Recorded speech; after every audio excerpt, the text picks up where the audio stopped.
الحمد لله الذي عافاني في عين البلاء وأكرمني في نفس الجفاء وأحسن بي في حالة العناء ووفقني على الشكر في السراء والضراء وجعلني من متابعي سيد الأنبياء وهداني إلى نهج الشريعة البيضاء ومن مقتضي آثار الأولياء ومحب العلماء والصلحاء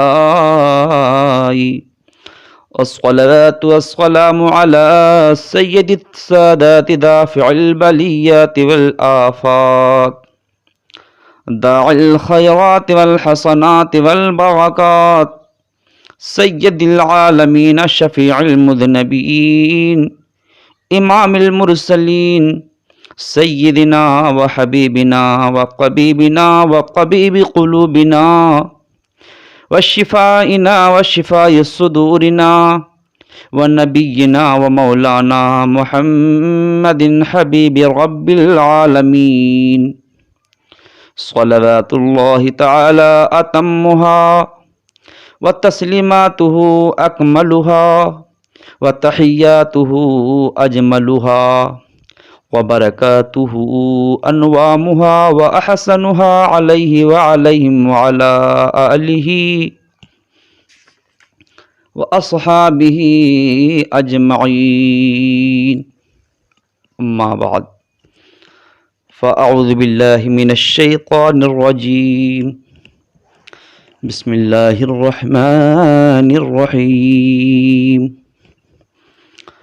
اشداء علی الکفار ورحماء بینہم، صدق اللہ العلی العظیم، وبلغنا رسولہ نبی الامین المتین الکریم۔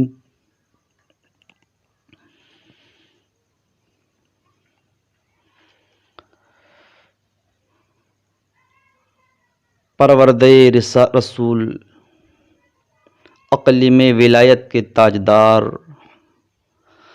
عبادت و ریاضت میں مسلمانوں کے پیشوا،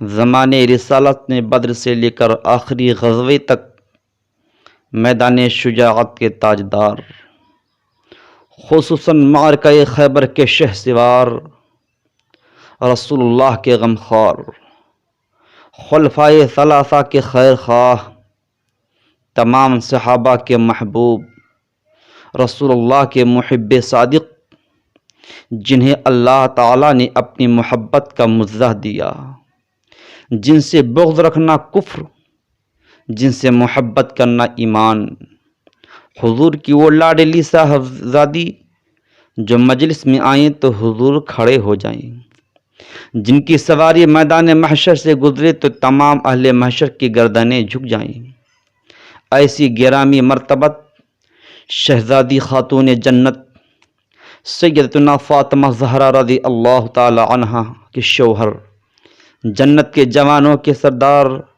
حسنین کریمین رضی اللہ عنہما کے والد، سلسلہ نسل مصطفیٰ کے بانی، جو اگر صدقہ دیں تو قرآن ناطق ہو، اور جن کے رکوع اور سجود پر قرآن شاہد، حضور کے تربیت یافتہ عام زاد، جن کی سرکار ناز برداری کریں، جن کو تہجد پڑھوانے کے لیے حضور راتوں کو جگانے آئیں، جو اگر روٹھ جائیں تو سرکار انہیں منانے آئیں، اور اسی عالم میں سرکار سے ابو تراب کا لقب پائیں، جس سے وہ ناراض ہو جائیں وہ سرکار کا معطوب، اور جس سے وہ راضی ہو جائیں وہ سرکار کا محبوب ہو۔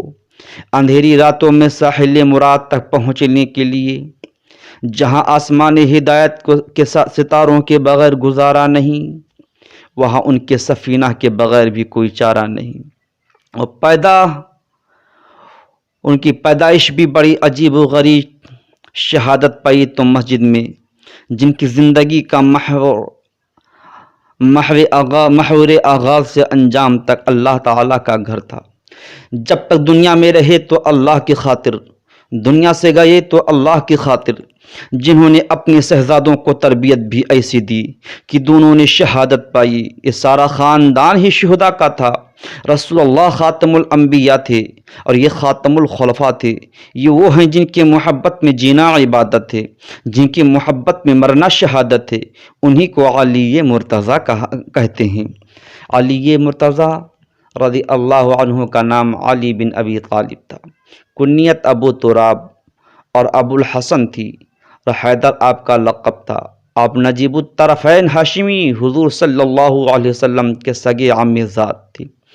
خاندانی وجاہت بھی بڑی اعلیٰ۔ خاندان بنو ہاشم کو سرزمین عرب اور قریش کے تمام قبائل میں جو عظمت اور بزرگی حاصل تھی وہ عرب کے کسی اور قبیلہ کو حاصل نہیں تھی۔ اسی باوقار خاندان میں حضرت علی حضور صلی اللہ علیہ وسلم کے اعلان نبوت سے 10 سال پہلے پیدا ہوئے۔ حضرت علی کے والد اگرچہ اسلام نہیں لائے، تاہم انہوں نے ہمیشہ حضور سید عالم کی حفاظت کی اور ہر موقع پر آپ کی حمایت کی۔ حضرت علی کی والدہ فاطمہ بنت اسد مسلمان ہو گئی تھی اور مستند روایت کے مطابق ہجرت کر کے مدینہ گئیں۔ جب ان کا انتقال ہوا تو رسول اللہ نے اپنی قمیص سے مبارک سے ان کا کفن بنایا، قبر میں لیٹ کر اس کو متبرک کیا اور دفن کے بعد دعا مانگی، اللہم اغفر فاطمہ بنت اسد ووسع علیہا مدخلہا بحق نبیک و نبی الانبیاء الذی من قبلی۔ اے اللہ، فاطمہ بنت اسد کی مغفرت فرما، ان کی قبر کو کشادہ کر، اپنے نبی اور تمام پہلے نبیوں کے وسیلے سے۔ ابو طالب کثیر العیال تھے اور انتہائی عسرت کے ساتھ گزر اوقات ہوتا تھا، اس لیے سید عالم صلی اللہ علیہ وسلم نے ایک دن حضرت عباس رضی اللہ عنہ سے فرمایا، ہمیں اس پریشانی میں اچھا خاصا ہاتھ بٹانا چاہیے۔ چنانچہ حسب ارشاد حضرت جعفر کی کفالت حضرت عباس نے اپنے ذمہ کرم پر لے لی۔ حضور کی نگاہ انتخاب نے حضرت علی کو پسند کر لیا، چنانچہ شروع ہی سے حضرت علی حضور سید کائنات کی تربیت اور آغوش پرورش میں رہے۔ حضرت علی مرتضیٰ کا قبول اسلام۔ حضرت علی کی عمر ابھی 10 سال ہی کی تھی کہ سید کائنات صلی اللہ علیہ وسلم کو اللہ تعالیٰ نے اعلان نبوت کا حکم دے دیا۔ اس کے ساتھ ہی نماز بھی فرض ہو گئی۔ ایک دن سید کائنات صلی اللہ علیہ وسلم حضرت خدیجہ الکبریٰ نماز پڑھ رہے تھے۔ حضرت علی نے حیرت سے اس نئے منظر کو دیکھا، حضور سے پوچھا یہ سب کیا تھا؟ اللہ کے رسول نے ارشاد فرمایا، اللہ تعالیٰ کی توحید اور اپنے منصب نبوت اور نماز وغیرہ کے بارے میں خبر دی، ان کو اسلام قبول کرنے کی دعوت دی۔ ایک دن کے غور و فکر کے بعد حضرت علی مسلمانوں میں شامل ہو چکے تھے اور اس وقت تک اسلام لانے والوں میں حضرت علی تیسرے شخص تھے۔ حضرت علی مرتضیٰ رضی اللہ تعالی عنہ کی تبلیغ دین میں بھی بے پناہ خدمتیں ہیں۔ اعلان نبوت کے بعد 3 سال تک حضور صلی اللہ علیہ وسلم خفیہ طریقے سے تبلیغ کرتے رہے، خاص لوگوں کو اسلام کی دعوت دیتے تھے اور ان میں اکثر قبول کر لیتے تھے۔ نبوت کے 4تھے سال حضور صلی اللہ علیہ وسلم کو حکم ہوا کہ کھلے عام تبلیغ کیجیے۔ اس کی ابتدا اپنی قریبی رشتہ داروں سے کیجیے۔ سید عالم نے کوہ صفا پر چڑھ کر کے اپنے خاندان کے لوگوں کو جمع کیا، ان کو عذاب الہی سے ڈرایا، لیکن ابو لہب نے سید کائنات کی شان میں بدتمیزی کر کے مجمع منتشر کر دیا۔ اللہ کے رسول نے ایک بار پھر اپنے اقربا کو جمع کیا، 40 افراد کی دعوت کی، جن میں حضرت حمزہ بھی ہیں، حضرت عباس بھی ہیں، ابو طالب اور ابو لہب بھی تھے۔ دعوت سے فارغ ہونے کے بعد سید کائنات نے فرمایا، اے بنو عبد المطلب، میں تمہارے سامنے دنیا اور آخرت کی بہترین نعمتیں پیش کرتا ہوں، بتاؤ اس معاملہ میں کون میرا ساتھ دے گا؟ یہ سن کر ساری محفل پہ سکوت طاری ہو گیا۔ اس خاموشی میں اگر کسی کی آواز ابھری تو وہ حضرت علی تھے۔ انہوں نے فرمایا، اگرچہ میری عمر سب سے چھوٹی ہے، میری آنکھیں دکھتی ہیں، میری ٹانگیں پتلی ہیں، لیکن اسلام کی راہ میں آپ کا ساتھ دوں گا۔ حضور بار بار اپنے اقربا سے اسلام کی راہ میں تعاون کی اپیل کرتے رہے، لیکن ہر بار جواب میں صرف حضرت علی کی آواز سنائی دیتی تھی۔ علی یہ مرتضیٰ کی جانثاری بھی عجیب و غریب ہے۔ مکہ میں 13 سال گزرنے کے بعد میں اللہ کے رسول کو ہجرت کا حکم ہوا۔ حضور کے کاشن اقدس کے گرد کفار نے گھیراؤ ڈالا تھا اور اس انتظار میں تھے کہ کب حضور گھر سے نکلیں، آپ کو شہید کر دیں۔ اللہ کے رسول کے پاس انہیں دشمنان جان کی بہت سی امانتیں تھیں۔ آپ نے حضرت علی سے فرمایا، میں جا رہا ہوں، تم ان لوگوں کی امانتیں ان کے سپرد کر کے مدینہ چلے آنا۔ دیکھو اللہ کے رسول ایک علم غیب خود کہتے ہیں، خود اللہ کے رسول سید کائنات صلی اللہ علیہ وسلم علم غیب کی خبر دے رہے ہیں۔ علی تم شہید نہیں ہوگے، علی تم کو کوئی نہیں مار سکتا ہے، آقا کائنات نے مدینہ چلے آنا۔ حضرت علی بے خوف و خطر حضور کے بستر پر سو گئے۔ صبح کو کفار برہنہ تلواریں لے کر کاشن اقدس میں داخل ہوئے تو دیکھا حضور کے بجائے آپ کا ایک جانثار موت و حیات سے بے پرواہ آپ کے بستر پر سو رہا ہے۔ 3-4 دن بعد حضرت علی مدینہ طیبہ ہجرت کر کے حضور سے جا ملے۔ معرکہ بدر ہو، معرکہ احد ہو، ہر ایک میں ان کی شجاعت بے مثال ہے۔ حضرت علی نے صدر اسلام کے اپنے خون سے آبیاری کی ہے۔ ان کی تیغ بے نیام نے ان انگن کفار کو اسلام و دشمنی کی سزا دی۔ وہ ہمیشہ بڑھ کر وار کرتے تھے، اسلام کی راہ میں کفار کی بچھائی ہوئی تمام کانٹوں کو ایک ایک کر کے ہٹاتے چلے گئے۔ ان کی غزوات کی ابتدا بدر سے ہوئی۔ قریش کا دستور تھا کہ پہلے فردن جوان مقابلہ کے لیے نکلتے، پھر عام لڑائی شروع ہوتی تھی۔ کفار کی طرف سے امیر لشکر عتبہ، ولید اور شیبہ مقابلہ کو نکلے، جن کے مقابلہ میں 3 انصاری نوجوان آئے، لیکن کفار نے انصار کو کمتر سمجھتے ہوئے لڑنے سے انکار کر دیا اور کہا ہمارے ہمسر جوانوں کو مقابلہ میں لاؤ۔ سید کائنات نے حضرت حمزہ، حضرت علی مرتضیٰ، عبیدہ بن جراح کو مقابلہ میں بھیجا۔ سیدنا حضرت حمزہ رضی اللہ تعالیٰ عنہ نے عتبہ کو واصل جہنم کیا۔ حضرت علی نے ایک ہی وار میں ولید کو تہتیغ کر دیا، دوسری طرف شیبہ نے حضرت عبیدہ بن جراح کو گھائل کر دیا تھا۔ حضرت علی مرتضیٰ نے آگے بڑھ کر ایک ہی وار کیا، شیبہ کو بھی قتل کر دیا۔ اللہ اکبر! دیکھو یہی ایک نہیں، بدر کے علاوہ جن غزوات میں حضرت علی نے داد شجاعت دی ان میں غزوہ احد ہے، غزوہ خندق، بنو نضیر، بنو قریظہ سے جنگ، بنو سعد کی سرکوبی، معرکہ خیبر شامل ہیں۔ مسلمان کئی روز سے قلعہ خیبر پر حملہ کر رہے تھے لیکن وہ فتح نہیں ہوا۔ آخر ایک دن رسول اللہ نے فرمایا کل میں جھنڈا اس کے ہاتھ میں دوں گا جس کے ہاتھ پر اللہ تعالی خیبر کو فتح کرے گا۔ وہ ایسا شخص ہوگا کہ وہ اللہ اور رسول سے محبت کرتا ہوگا اور اللہ اس کی رسول اس سے محبت ہوگی۔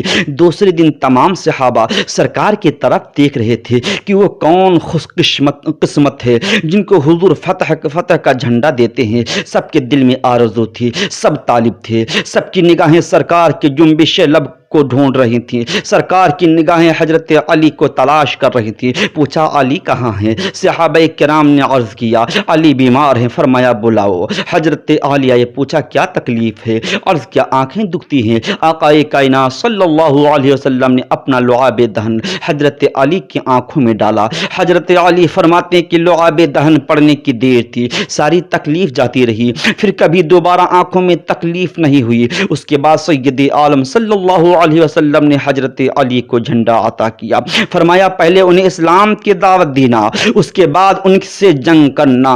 یہ وہ موقع تھا جس سے حضرت علی کی عظمت بھی ظاہر ہوتی ہے، کیونکہ تمام صحابہ اس موقع پر حضور کے طالب تھے، حضور حضرت علی کے طالب تھے، سرکار صحابہ کی اور حضرت علی سرکار کے مطلوب تھے۔ قلعہ خیبر کا وہ دروازہ جس کو 40 آدمی بھی نہ مل کر نہ اٹھا سکتے تھے، حضرت علی نے ایک ہی ضرب سے اسے جڑ سے اکھاڑ پھینکا۔ امام راضی لکھتے ہیں کہ حضرت علی کی قوت نہ تھی بلکہ اس وقت حضرت علی کو قوت یزدانی کے مظہر تھے۔ اس قوت کے سیلاب کے سامنے قلعہ خیبر کا دروازہ تنکوں کی طرح بہتا ہوا معلوم ہوتا تھا۔ کہنے والے نے کہا ہے شاہ مردہ شیر یزداں قوت پروردگار لا فتح الا علی لا سیف الا ذو الفقار۔ مقام علی کو سمجھنا ہے تو قرآن و احادیث کا مطالعہ کرنا پڑے گا۔ رسول کونین صلی اللہ تعالی علیہ وآلہ وسلم نے حضرت علی مرتضیٰ کے مقام، ان کی عظمتوں کی متعلق ارشاد فرمایا ہے۔ یہ تو تمام صحابہ حضور کے منظور نظر تھے اور خلفائے راشدین میں سے ہر ایک کی نمایاں خصوصیات تھی، لیکن حضرت علی کی بعض عظمتیں ایسی ہیں جن میں کوئی ان کا ہم سر نہ تھا۔ ایک موقع پر اللہ کے رسول سید کائنات نے ارشاد فرمایا ہے، من احب علی فقد احبنی ومن احبنی فقد احب اللہ، یعنی جس نے علی سے محبت کی اس نے مجھ سے محبت کی، اور جس نے مجھ سے محبت کی اس نے اللہ تعالی سے محبت کی۔ اللہ اکبر۔ ایک موقع پر اور آقا کائنات نے ارشاد فرمایا، علی مجھ سے ہے میں علی سے ہوں۔ اس کا ایک مطلب تو یہ ہے کہ علی میرے خاندان سے ہے، میرے کمالات نبوت کا ظہور علی سے ہوگا۔ اس کا مطلب یہ بھی ہے کہ علی کی ذات میری ذات میں گم ہو چکی ہے، میں علی کا آئینہ ہوں، علی میرے جمال کا پرتو ہے، جو میرا محب ہے وہ علی کا محب ہے، جو علی کا مخالف ہے وہ میرا مخالف ہے۔ ایک حدیث میں اور کہا گیا، حضرت زید بن ارقم رضی اللہ عنہ روایت کرتے ہیں کہ حجۃ الوداع سے واپسی کے موقع پر جب رسول اللہ غدیر خم کے موقع پر پہنچے تو سید کائنات نے حضرت علی کا ہاتھ اٹھا کر صحابہ سے مخاطب ہو کر کے فرمایا، کیا تمہیں نہیں معلوم کہ تمام مسلمان مجھے اپنی جانوں سے بھی زیادہ محبوب رکھتے ہیں؟ صحابہ کرام نے عرض کیا، کیوں نہیں؟ آپ نے پھر فرمایا، کیا تمہیں معلوم نہیں کہ ہر مومن مجھے اپنی جان سے بھی زیادہ محبوب رکھتا ہے؟ صحابہ کرام نے عرض کیا، کیوں نہیں؟ اللہ کے رسول نے ارشاد فرمایا، جس کا میں محبوب ہوں اس کے علی بھی محبوب ہیں۔ اے اللہ تو اس سے محبت کر جو علی سے محبت رکھے، اے اللہ اس سے عداوت رکھ جو علی سے عداوت رکھے۔ بعد میں حضرت عمر کی حضرت علی سے ملاقات ہوئی، حضرت عمر نے فرمایا، اے علی تمہیں مبارک ہو، تم پر صبح و شام میں سے کوئی وقت نہیں گزرتا مگر مومن کے دل میں تمہاری محبت ہوتی ہے۔ ایک اور روایت میں حضرت ام سلمہ فرماتی ہیں کہ رسول اللہ نے فرمایا، جس نے علی کو برا بھلا کہا اس نے مجھے برا بھلا کہا۔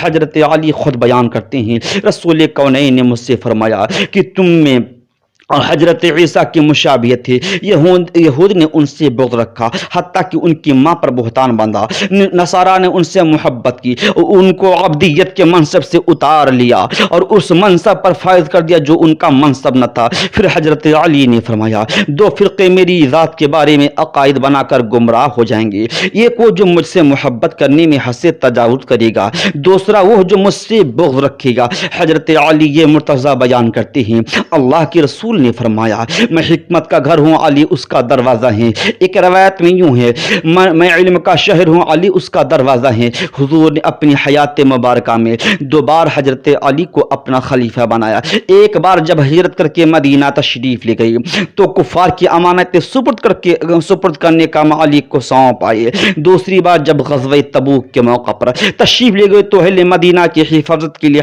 حضرت علی کو چھوڑ گئے۔ جہاد میں شرکت سے محرومی، حضور کی رفاقت میسر نہ ہونے کی بنا پر حضرت علی رنجیدہ ہو گئی تو اللہ کی حبیب نے ارشاد فرمایا، اے علی کیا تم اس بات سے راضی نہیں ہو کہ تم میرے لیے ایسے ہو جیسے موسیٰ کے لیے ہارون تھے، لیکن میرے بعد کوئی شخص نبی نہیں ہوگا۔ اس حدیث میں حضرت علی کی دو عظمتیں ہیں کہ حضرت علی رنجیدہ ہوں تو حضور ان کو راضی کرتے ہیں۔ غور کیجئے کہ جب سرکار آزردہ ہوں تو رب کائنات انہیں راضی کرتا ہے، اور جب علی آزردہ ہو جائیں تو جناب رسالت مآب انہیں راضی کرتے ہیں۔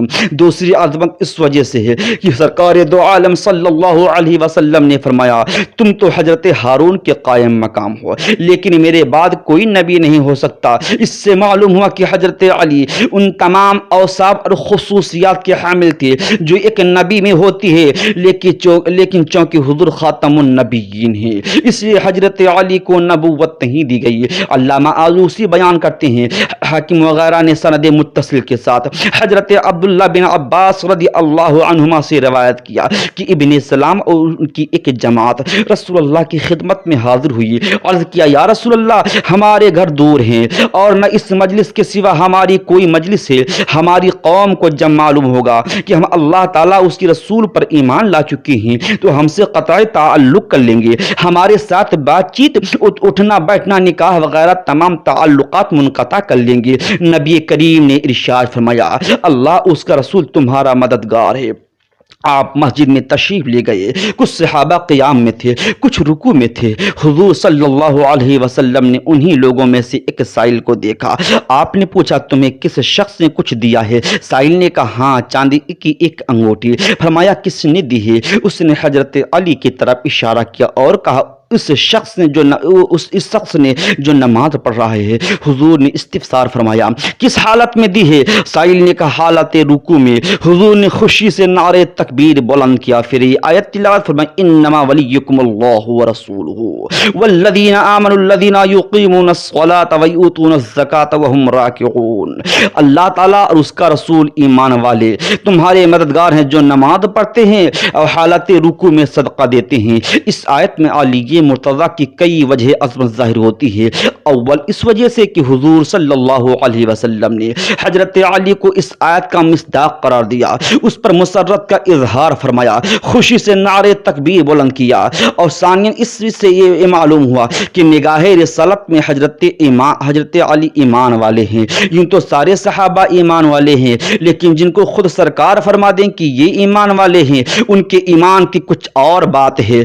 ثالثاً اس لیے اس سے یہ بھی معلوم ہوا کہ حضرت علی مسلمانوں کے مددگار ہیں, صرف ابن سلام کی قوم کے نہیں بلکہ قیامت تک کے مسلمانوں کے مددگار ہیں. جیسے اللہ تعالیٰ اور اس کے رسول قیامت تک مسلمانوں کی مددگار ہیں, اسی طرح حضرت علی بھی قیامت تک مسلمانوں کے مددگار ہیں. چنانچہ آج تک عرف عام میں حضرت علی کو مشکل کشا کہا جاتا ہے. رابعاً یہ آیت نازل ہو چکی تھی لیکن ابھی تک اس کا مصداق نہیں پایا گیا تھا. حضرت علی نے حالت رکوع میں انگوٹھی کو صدقہ کیا, وہی الہی کی تصدیق کر دی. بھلا اس سے بڑھ کر حضرت علی کا مقام اور کیا ہوگا؟ اس زبانی رسالت سے وحی ربانی کی مصداق قرار پائے. عہد خلافت دیکھو, عہد صدیقی ہو, عہد فاروقی ہو, عہد عثمان ذو النورین ہو. حضرت عثمان ذو النورین کی شہادت کے بعد انتہائی ابتر حالات میں حضرت علی خلیفہ منتخب ہوئے. حضرت علی کو پورے دور خلافت میں ایک لمحہ بھی آرام نصیب نہیں ہوا. لوگ حکومت کو پھولوں کے اسیر سمجھتے ہیں, لیکن حضرت علی کے لیے یہ حکومت خاردار وادی سے بھی زیادہ تکلیف دہ تھی. حضرت علی ہی جانتے ہوں گے کہ اس وقت ان کے دل پر کیا گزر رہی ہوگی جب ام المؤمنین حضرت عائشہ صدیقہ رضی اللہ تعالیٰ عنہ کے لشکر کے خلاف انہیں صف آرا ہونا پڑا. جب جنگ جمل میں عشر مبشرہ میں سے حضرت طلحہ اور حضرت زبیر جیسے بزرگ صحابہ کے خون سے قاتلوں کی تلواریں رنگین ہو رہی تھیں تو حضرت علی کے دل پر کیسی چوٹ لگتی ہوگی جب جنگ صفین میں حضرت امیر معاویہ, حضرت عمر بن عاص, حضرت مغیرہ بن شعبہ اور دیگر متعدد صحابہ کرام رضوان اللہ علیہم اجمعین آپ کے خلاف صف آرا ہوئے. جب دونوں طرف سے صحابہ اور تابعین کا خون بہ رہا تھا, شہداء کا ڈھیر لگ رہا تھا, اور جب فرزندان اسلام ایک دوسرے کے ہاتھوں کھیت ہو رہا تھا, اس وقت حضرت علی کے قلب کی کیفیت کا کیا عالم ہوگا. ان جنگوں میں کون حق پر تھا, کون باطل پر؟ آج لوگ اس کا فیصلہ کرتے ہیں. کوئی کہتا حضرت علی حق پر تھے, کوئی کہتا حضرت امیر معاویہ حق پر تھے. مگر سنو, یہ فیصلہ کرنا ہمارا کام نہیں ہے, نہ یہ ہمارا منصب ہے, نہ ہم اس کے مکلف ہیں. جب ہم ان نفوس قدسیہ کے گرد راہ سے بھی کوئی نسبت نہیں رکھتے تو ان کے مابین حکم کیسے بن سکتے ہیں؟ کیا اس امت میں کوئی شخص ہے جو ام المؤمنین حضرت عائشہ صدیقہ رضی اللہ تعالی عنہا اور امیر المؤمنین حضرت علی کے اختلاف میں فیصل اور حکم ہو سکے؟ حضرت عائشہ حضرت علی کو خود ساختہ مقدمہ میں فریق بنانے کی جسارت کر سکے؟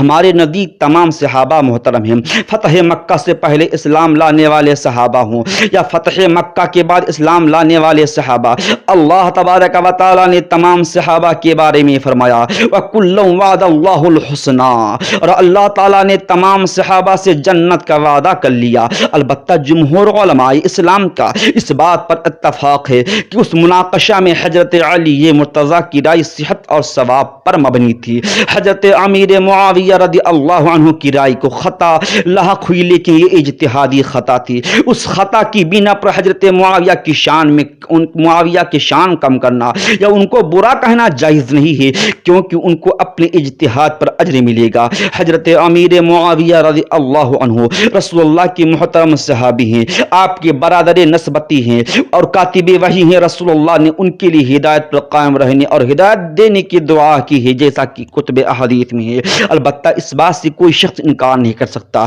حضرت علی خلیفہ راشد تھے اور اپنے معاصرین صحابہ و تابعین میں وہ سب سے افضل اور برتر تھے، سب سے زیادہ محبوب تھے۔ علم کا شعبہ ہو یا عمل کا شعبہ ہو، عبادت و ریاضت ہو، سخاوت و شجاعت، اس دور میں کوئی شخص کسی شعبہ میں بھی حضرت علی کا ہمسر نہ تھا۔ وہ اپنے معاصرین میں سب سے زیادہ قد اور بلند بالا شخصیت کے مالک تھے۔ حضرت علی مرتضیٰ فاتح خیبر رضی اللہ عنہ کی شہادت دیکھیے۔ واقع تحکیم کے بعد حضرت علی کے بہت سے ساتھی آپ سے کٹ گئے اور اعلان حضرت علی کی مخالفت کرتے تھے۔ ان لوگوں کا عقیدہ تھا کہ دین کے معاملہ میں حکم مقرر کرنا سراسر کفر ہے، چنانچہ یہ لوگ اعلانیہ حضرت علی مرتضیٰ، حضرت امیر معاویہ، حضرت عمر بن العاص کو کافر قرار دیتے تھے۔ یہ خارجی لوگ تھے، انہوں نے ان تینوں بزرگوں کو شہید کرنے کا منصوبہ بھی بنایا تھا۔ حضرت امیر معاویہ، حضرت عمر بن العاص رضی اللہ عنہما امت کی خوش قسمتی سے بچ گئے۔ یہ امت کی انتہائی بد نصیبی تھی کہ ابن ملجم نامی خارجی رمضان کی 21ویں تاریخ ہے، فجر کی وقت مسجد جب حضرت علی نماز پڑھانے کے لیے پڑھانے لگے تو عین سجدہ کی حالت میں ابن ملجم نے زہر میں بجھی ہوئی تلوار سے آپ کے گردن پر وار کیا۔ 21 رمضان بروز جمعہ 40 ہجری کو علم و فضل، زہد و تقوی، شجاعت و سخاوت، رشد و ہدایت کا یہ عظیم آفتاب غروب ہو گیا۔ ظاہری نگاہوں سے حضرت علی تو اوجھل ہو گئے، لیکن اہل باطن کے سامنے حضرت علی آج بھی رونق افروز ہیں۔ اہل دل ان سے رابطہ رکھتے ہیں، اولیاء اللہ ان سے فیض پاتے ہیں۔ کعبہ سے لے کر کے کوفہ کی جامع مسجد تک ان کی زندگی کا ہر دور لائق رشک اور قابل تقلید تھا۔ آج پھر گناہوں اور گمراہیوں کے اندھیروں میں حضرت علی کی سیرت کے چراغ جلانے کی ضرورت ہے۔ اس دور انحطاط میں مسلمانوں کے عروج کے لیے ایک بار پھر ضرب حیدری کی ضرورت ہے۔